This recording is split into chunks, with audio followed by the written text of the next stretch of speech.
Joining me today is a partner at Johnson Pope and, pertinent to our subject matter today, the board chair of the Florida Holocaust Museum, Michael Igel. Welcome. Thanks for having me. Nice to be here. So we are in a bit of in challenging times to some extent when it comes to a lot of the subject matter that the Holocaust Museum deals with. Anti-Semitism and those sorts of hate crimes are up quite a bit in Florida over the last year. You've spoken out against it in general and specifically with some incidents in Tampa. What do you attribute to the factors that are driving this rise in this hate speech? Sure, and it's statistic based in terms of the facts are there. The recent studies are that anti-Semitism is up over 30% year over year. Jews constitute just about 2% of the population, but over half of the hate crimes in America. I mean, the statistics will really blow your mind. And then it's anecdotal too. It feels worse. It feels more frightening. It feels like there's unfortunately more opportunity to have to respond. Feels more isolating. So you really have that combination of the numbers, but then it really feels that way too. One of the reasons I think is why we're here at the Florida Holocaust Museum is, education is so important. I always say education. It's three things. And, one of our goals is to make sure that Holocaust education, first of all, is in every school in Florida. We work intensely to do that. We work very closely with the Department of Education to see that happen. And, our goal also is to make it so this isn't just a paragraph in a textbook in the history section of a textbook. These are real. My grandparents were Holocaust survivors.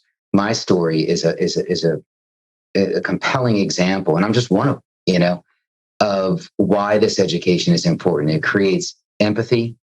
These are, again, not only is it backed by statistics, I'm walking proof of it. I mean, it really does create empathy in people young and old. It also empowers people to want to do something to change things, to make them better. And do we not need more of that in society right now? We need the brightness and the positivity to outshine and be louder than the negativity. We arguably never needed that more. Yeah. And when you look at that education, obviously it's important to never forget what happened and to really understand it. But in addition to that, that's so history doesn't repeat itself. Is that fair to say that's a big part of the mission of the education? No, there's no question. And it's through the education that we minimize the risk that anything like this ever happens again. To me, that's my marching order, from my grandparents. That's the lesson. There are many ways on the how to do that. But I think there's no question that the never again, to remember is so important, but it's not enough. Remembering isn't enough by itself. We must do. And that's where the education comes in. It's building the better tomorrow through people. And, if we look at the rise of Nazism in Germany at the time, it was a movement that grew into, something huge and nefarious. When people ask you, how did that happen? How did it go from an idea and a few people to a whole country with devastating consequences? What are those warning signs? What are the seeds that those things emerge from? How much time do we have? No. No, it's obviously you ask a great question and a very complicated one. Yeah. I think you have to, like a lot of problems, you have to have the right ingredients in the soup for the soup to be made. And I think there are some things that unfortunately are constants. Anti-Semitism, Jew hatred has been around for thousands of years. We've been, accused of killing Jesus, drinking baby's blood, slavery. We're responsible for slavery. So, it's always been in the ether. And so I think you have to have that ingredient. You have, historically we look and, Germany, Europe really was not concentrated in Germany. Poland, where my family's from, was really numerically the centerpiece of it. But Europe was coming out of World War I. It had gone into a depression. People were hungry. People had no jobs. They were looking for somebody to blame it on.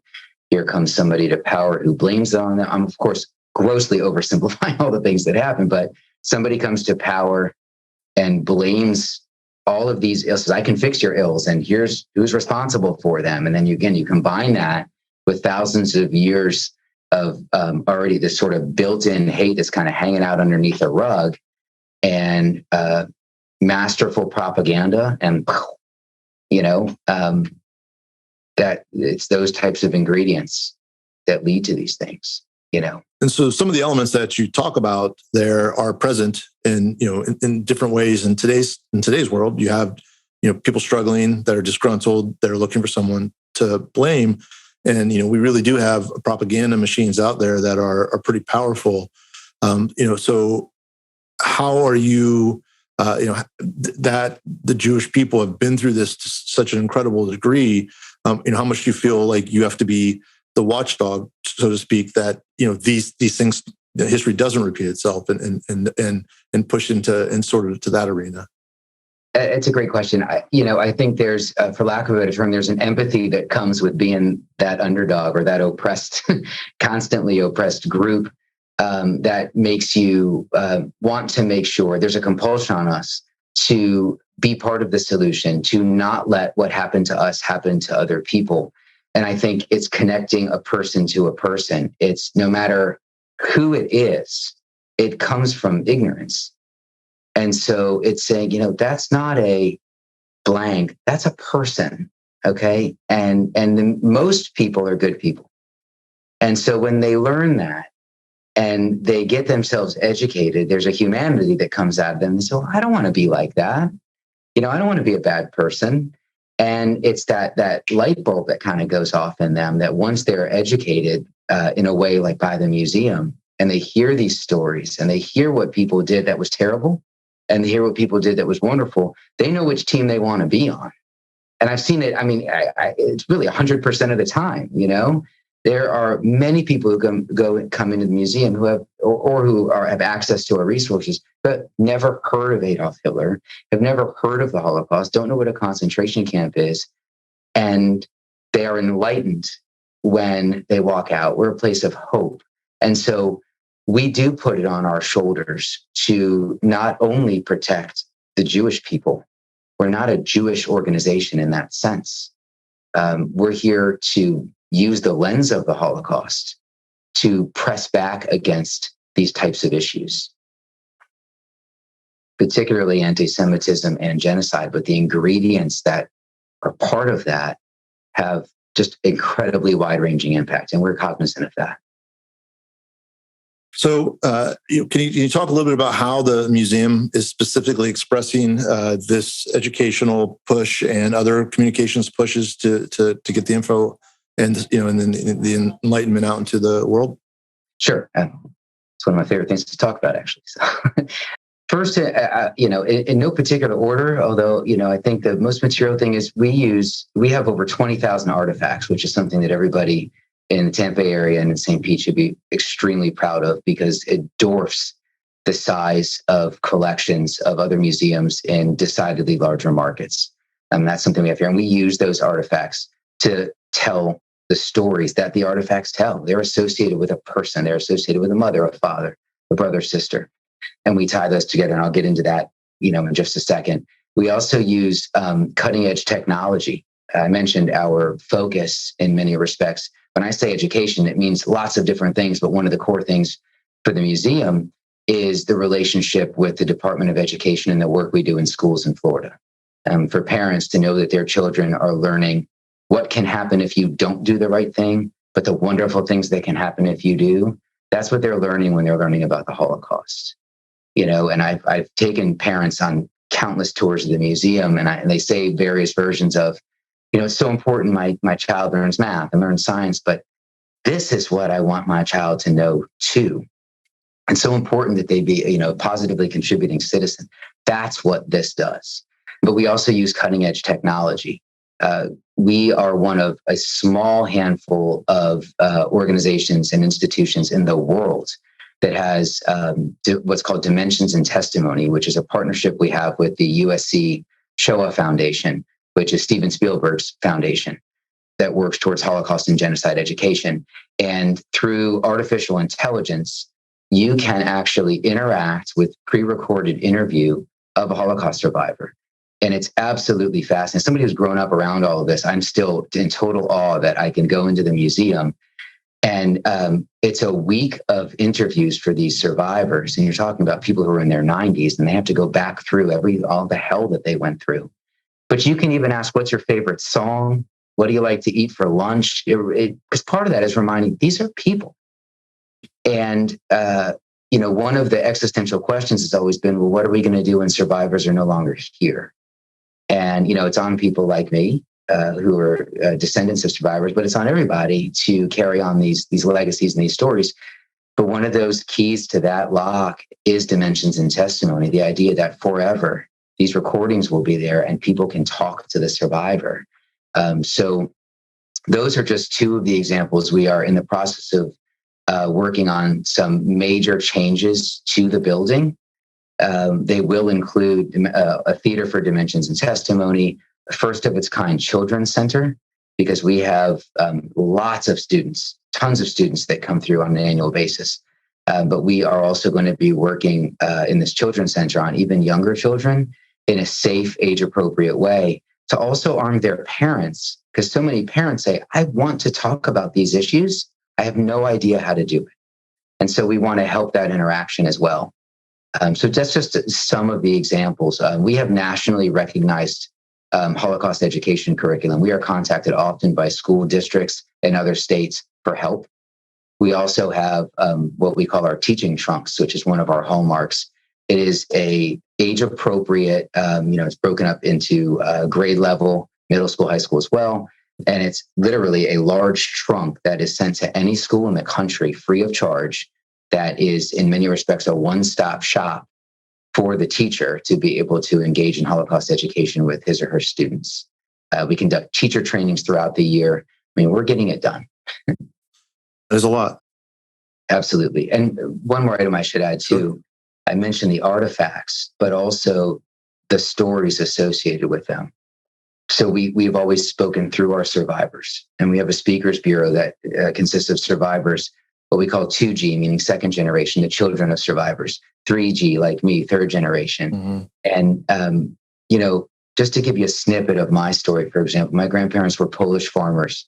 They were married about a day and a half after Hitler invaded Poland. My grandfather went off to war that day, came back just a few days later when, Hitler had stomped through Poland. They were placed in a ghetto. They had an infant child, my aunt. They gave her away to strangers. They ended up hiding in the forest. They were hidden by good people, non-Jews, who ultimately were executed for hiding them. They were tortured for 6 weeks. They did not give up the whereabouts of my grandparents, and they were executed for it. And when you learn, and I learned through the stories of my grandparents, but some of the detail has come out through the research department at the museum, which is another one of the unbelievable treasures we have, is helping people learn about their family members. When you grow up as a descendant of survivors of genocide, you don't have lots of pictures from the old country and the family because your family was lucky to survive. Mm-hmm. My father didn't ever know his grandparents. And so the museum's research department actually goes and they find the names of the rest of people like me they find family member names. So I'm able to read those names out every year on Holocaust Remembrance Day so I can honor my family. And I honor the people who were executed for saving my grandparents. I wouldn't be here without them. That's why I wake up every day and say, what are you going to do today that makes you worthy? You're not supposed to be here. Those are these types of lessons. And that's what we impart on people. And we see the results. People want to make a difference when they know there are other people in the world like this. So the year ahead, you have some plans. You'll be bringing on a new executive director sometime in the near future. Some other things in the works. Can you talk a little bit about how the Holocaust Museum, Florida Holocaust Museum, will be growing? Absolutely. So in addition to several changes to the physical space, and continued movement towards technological advancements, we think big. That's our thing. And so I certainly won't rest until our educational materials are in every single school in Florida. We have some things coming up that I can't share because it's in the surprise that the value's in the surprise. So, but I can promise everyone that you will know when they happen. It is a statewide endeavor that we're extremely excited about. Where, it's one of those things where when business is good for us, it's actually kind of frustrating. So we're disappointed with the need for it, but very excited about what we're doing. And those are some of the main areas, I think. Is a lot of growth in the building itself, significant growth from a statewide perspective in our reach, period. And then some endeavors that are really going to make you think, well, that's interesting. One example would be, for example, we will be announcing soon, I can talk about it just a bit here, a look at the use of comedy to combat anti-Semitism in particular, but really hatred in general, and how Mel Brooks, famously said, comedy is going to bring down Hitler or any other despot much faster than any gun or cannon. And the idea of laughing, and how, there was vaudeville in the concentration camps in Auschwitz, for example. And so this a really educational look at the use of comedy to combat hate. We, as many people know, we did the Bill Graham exhibition a few years ago. We were all about rock and roll, which was kind of my baby. In fact, you can see a Bill Graham doll back here. And we've got some things coming out sports related that are going to be exciting. We are constantly working to make sure that we are appealing to everybody. I know that if you can get to me through sports, you've always been able to get to me through sports.